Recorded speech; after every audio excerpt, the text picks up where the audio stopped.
Rich Shea here, unboxing Yedo Deluxe Master Set. This is a game from Board&Dice. It's the second edition. You can see the first edition box over there. We'll be going over the components in the new one, and we'll do some comparisons with the old one. It's a game by Thomas Van Ginste and Wolf Plancke. I think it's Plancke. I don't think and a solo mode by David Turtsey, the master of solo modes. It took a while to get this. The box is extremely heavy and, tight fitting. Alright, there we go. Now I got it off. Rulebook first. So the rulebook's quite lovely. It's well laid out. The artwork is really nice. This is a game that I really like. I like the first edition, and I was happy to sign on for the deluxe expanded one. Lots of color in the rule book. There's the rules for playing the regular game, which has a lot of variations in it. Variable turn length 6 or 8, or you can still play the old version, long 11 turn game, though they advise against it. Setup can be a little detailed. You have to look at these and see the counters on the pictures. It's very tiny. Here, I'll bring it up close.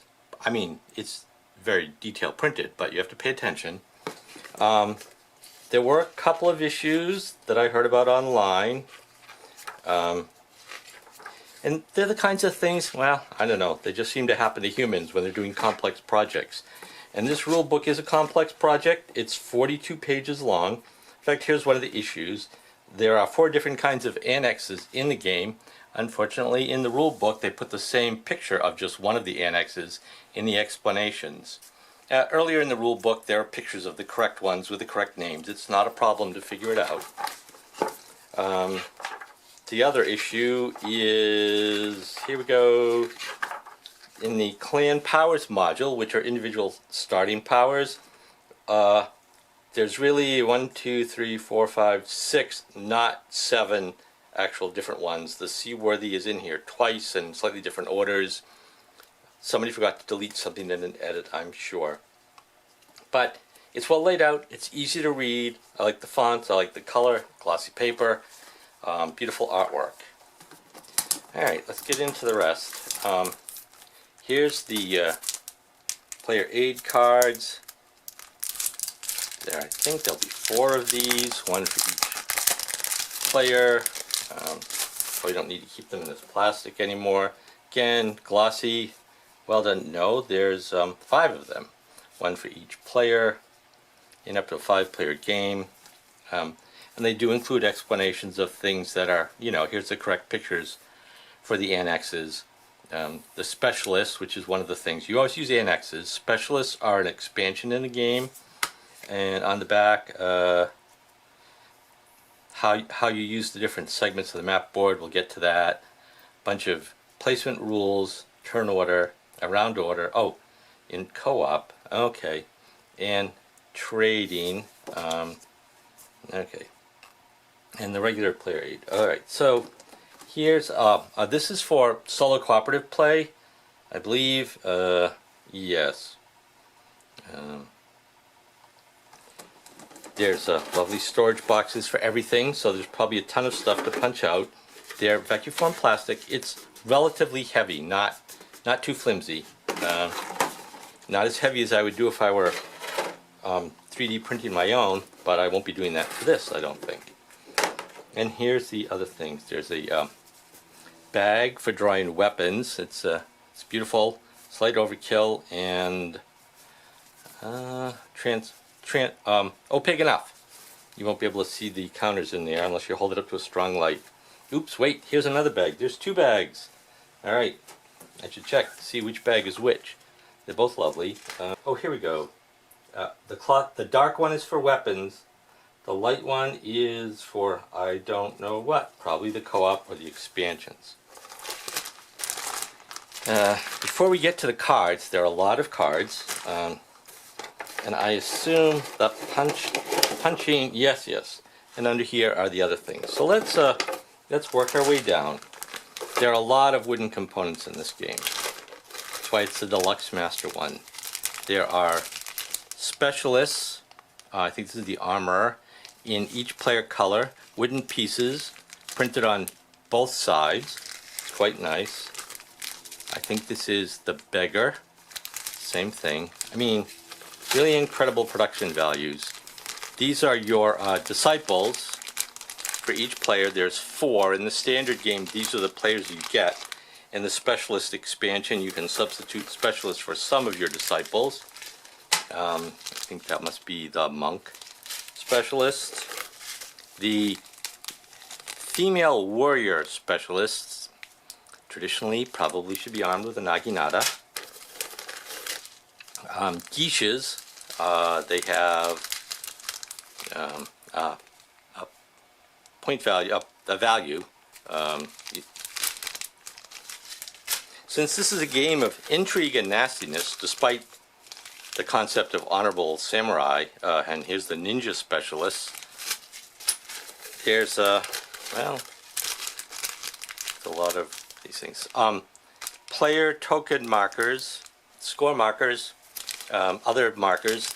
The yellow and gold are the watch, who close off certain sections. The different colors are the different directions the watch can rotate in, which can change during the game. An interesting mechanic if you haven't seen it. Blessing tokens, I believe, and a marker for the round. That's the round marker there. And the last set of are the straight up samurai specialists in full ceremonial war armor. Cards. There are a lot of cards in this game. One of the important things are that you go on missions. The missions are in levels. Black being the hardest ones. Actually, I think the black ones are all, well, I think the black ones might be the kill the shogun ones. Red ones are difficult. Yellow, less difficult. Oh, wait.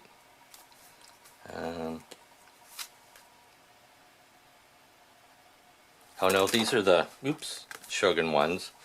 I guess I'll pick that up later. Red, yellow, more of the black. Actually, they're divided into sets in this game with themes, and you play with a couple of them at a time. In the original game, they were you just played with each stack of colors. So I assume there's another stack of mission cards and more mission cards. In fact, all the large ones are actually mission cards. The smaller cards are, I think things for the solo or cooperative play. Jesuit bidding is, well, their events come in different flavors also. Let's see how they're marked.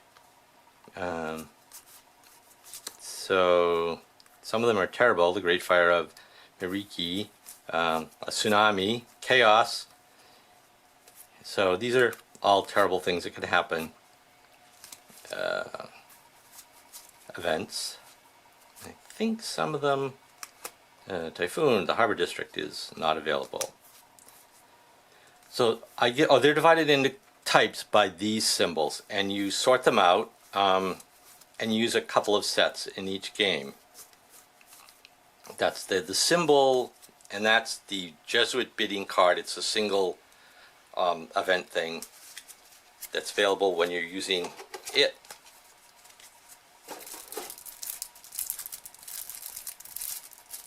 And there are lots of these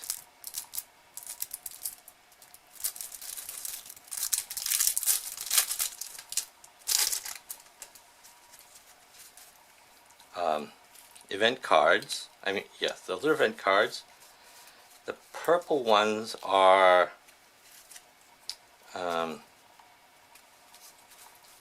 bonus cards for, I don't think they're used in the regular game.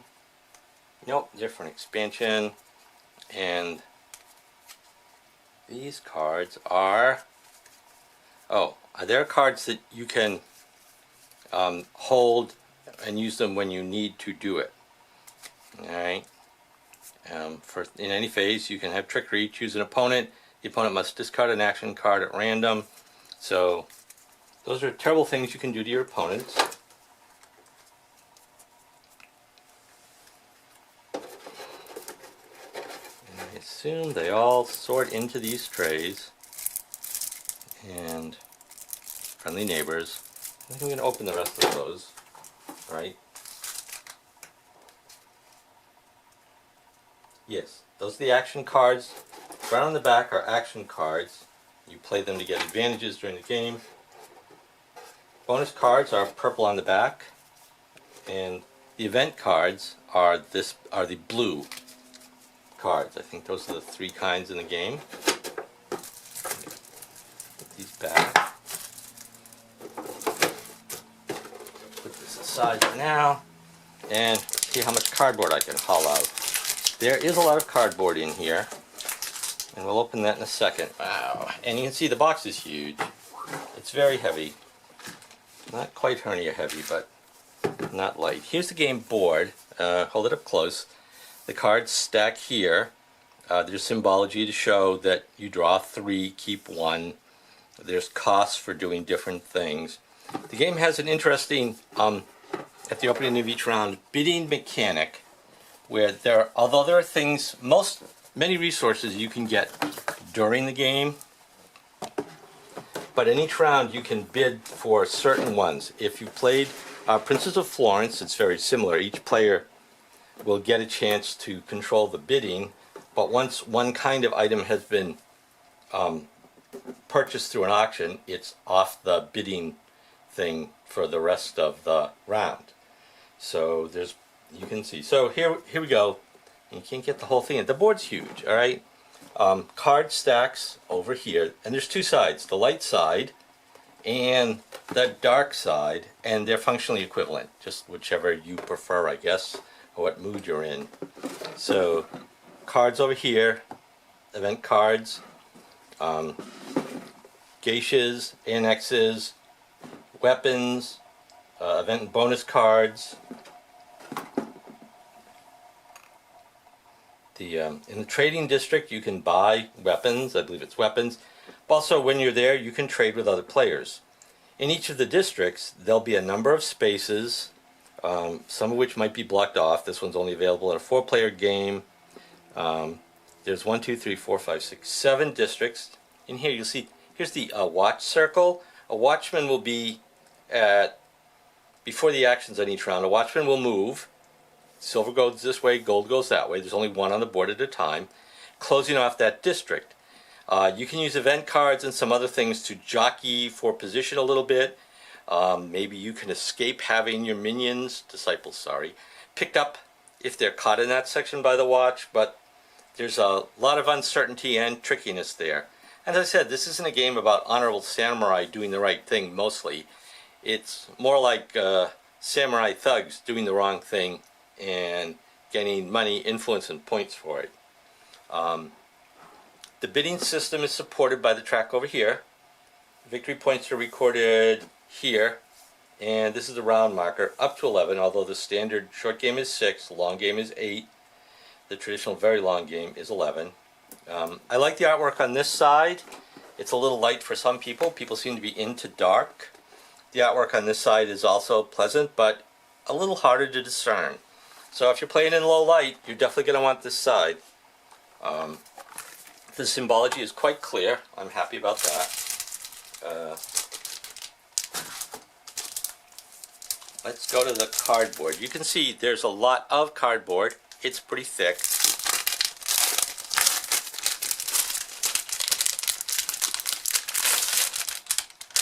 And we'll start at the top of the stack.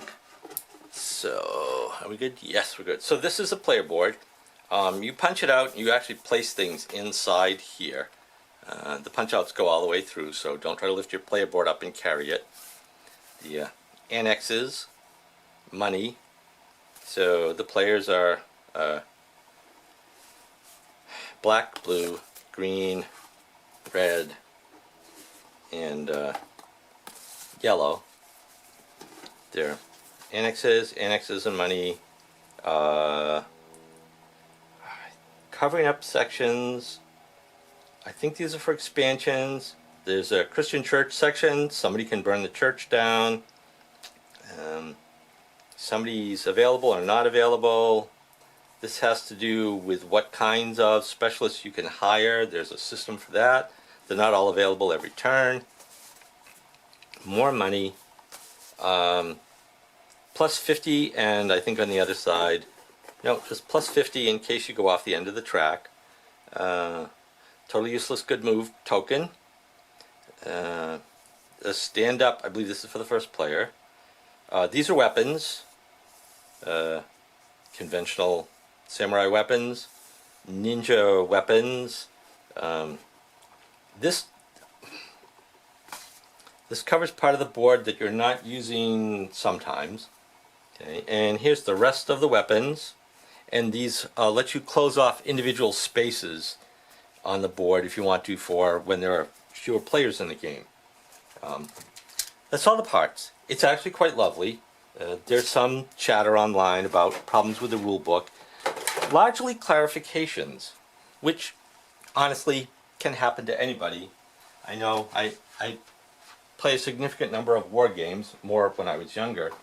The rule books are very long, and even a company that specialized in doing it would still occasionally have issues. It's a human thing. You need source code control, and people don't have it. So the original rule book, while lovely, was sort of traditional Euro-looking thing. Didn't go with the white. Had a lot of these borders, which, frankly, not a good idea. Contemporary with that time.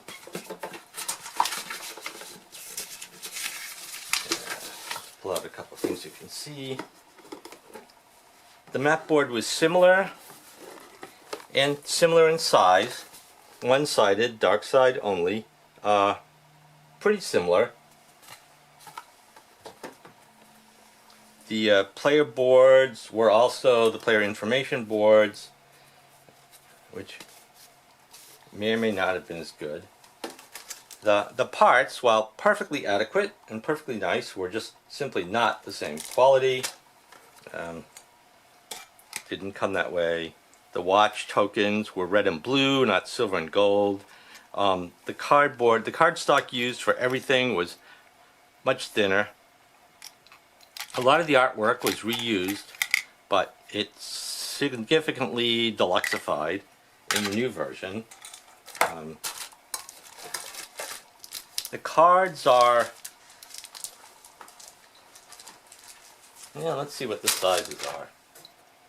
You're not going to save your sleeves. The cards are actually the same size, but as you can see, a lot more colorful in the new version. By taking the border away, they managed to make they can make it, well, bigger. The symbology is not significantly different in terms of how clear it is. One of the things, there were some issues. The first card, reading the class, of course, it's not as clear. I think it's clearer having it at the top. There's set markers, because there weren't sets in the other one. You just used all the mission cards in every game. And there are a lot fewer of them. This is the mission cards here, and you can compare it with the stack of mission cards in the new set. Clearly, there's a lot more going on. Serious expansions. I like that. One of the things in the original one was there are two modes of play, geisha and samurai, which sounds like one's wimpy and one's not. But in fact, it should have been like hard and you've got to be kidding, because some of the terrible events could just destroy your entire strategy for the rest of the game. So that's it. I think it's a significant physical upgrade. The expansions look very interesting. I'm glad I've got it, despite any controversy about the rule book, and I don't know if there have been card issues. My understanding is that almost all issues, except for that unfortunate graphics thing on the last page, are more clarifications than real problems with gameplay. So I'm looking forward to getting it on the table and betraying a few of my friends at my earliest possible convenience. Well, that's all for this one. I hope you enjoyed it, and that you're staying safe, and soon we'll be getting in live play of games, and you're probably playing some games online with your friends. There are a number of online events, tournaments and stuff going on, even in these terrible times. It's worth checking out. I think people are a little hesitant to do it, but gameplay can be very smooth, and people are working on methods for making it work better. I'm involved in some of those efforts with my friends on the Meeple League. So you can watch for, well, you can go to meepleleague.com and join some of our online pod tournament play, but we'll also be trying to help people with live play, sort of real-time tournament formats. And I'm excited about that. Thanks for watching. Bye for now.